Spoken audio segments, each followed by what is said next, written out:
Assalamualaikum warahmatullahi wabarakatuh. Salam sejahtera untuk kita semua. Saudara-saudara, sejak bulan April kemarin kita sudah mendengar himbauan bahkan larangan pemerintah untuk tidak mudik lebaran. Kita tahu bahwa maksud pemerintah ini adalah satu maksud yang baik, agar tidak terjadi penyebaran COVID-19 ke daerah-daerah dan juga sebaliknya nanti ke Jakarta atau ke tempat tinggal di mana kita tinggal, kemudian mudik dan kembali ke tempat asal kita. Tetapi kebijakan ini tentu saja sekarang ini terusik dengan masuknya tenaga kerja asing, khususnya tenaga kerja dari Cina. Di tengah pengetatan terhadap mereka yang berusaha untuk mudik, bahkan dengan bersenjata laras panjang di berbagai tempat, tiba-tiba kita disajikan dengan berita dan footage dari berbagai media yang memperlihatkan bagaimana tenaga kerja asing Cina masuk dengan leluasa, melenggang. Ini tentu saja sangat mengusik rasa keadilan. Sebagian besar masyarakat kita yang tidak mudik lebaran, yang telah berkorban untuk tidak mudik lebaran, dan bahkan yang mereka tetap berusaha untuk mudik dengan cara mereka masing-masing untuk sampai di tempat kampung halaman mereka. Tetapi ini ada TKA Cina datang dengan leluasa dan melenggang tadi ke Indonesia di saat-saat pengetatan seperti itu. Ini adalah sebuah kebijakan yang diskriminatif. Ada apa tenaga kerja asing dari Cina ini begitu mendapatkan perlakuan yang istimewa, penuh dengan privilege? Siapa sebenarnya mereka? Apakah tidak ada dari 273 juta rakyat Indonesia yang mengambil alih pekerjaannya mereka itu? Apakah tidak ada orang ahli Indonesia yang bisa mengerjakan apa yang mereka kerjakan? Ini adalah suatu pertanyaan besar, karena di tengah pandemi COVID ini, banyak tenaga kerja kita dirumahkan, di PHK, puluhan juta sudah kehilangan pekerjaan.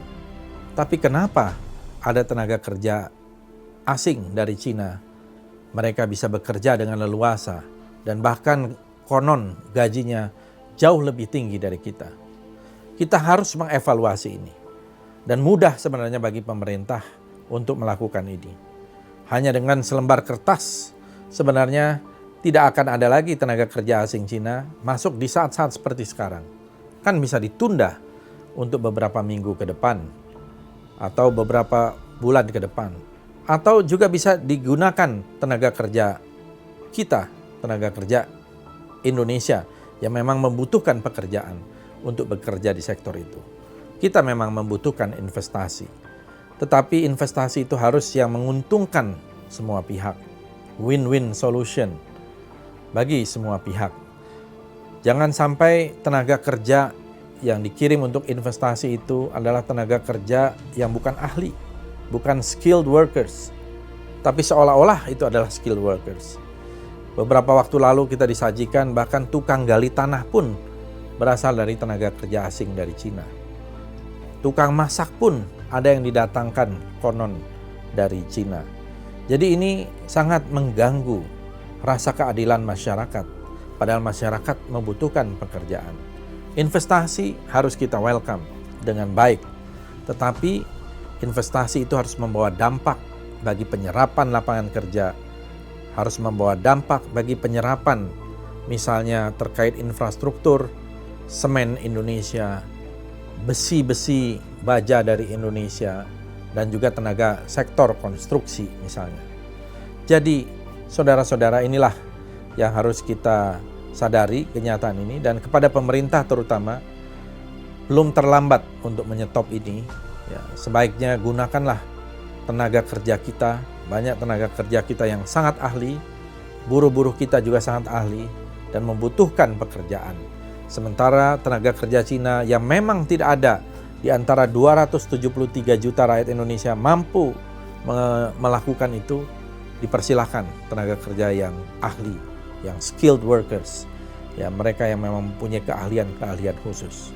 Ini yang kita harapkan ke depan, dan jangan sampai masyarakat mengalami kehilangan kepercayaan yang semakin dalam kepada pemerintah atas kebijakan-kebijakan ini. Distrust atau ketidakpercayaan ini sangat sulit untuk dikembalikan menjadi sebuah kepercayaan.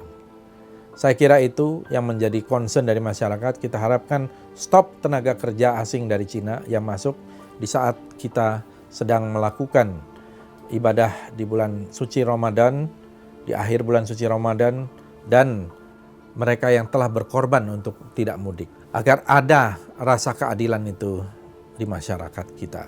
Terima kasih. Wassalamualaikum warahmatullahi wabarakatuh.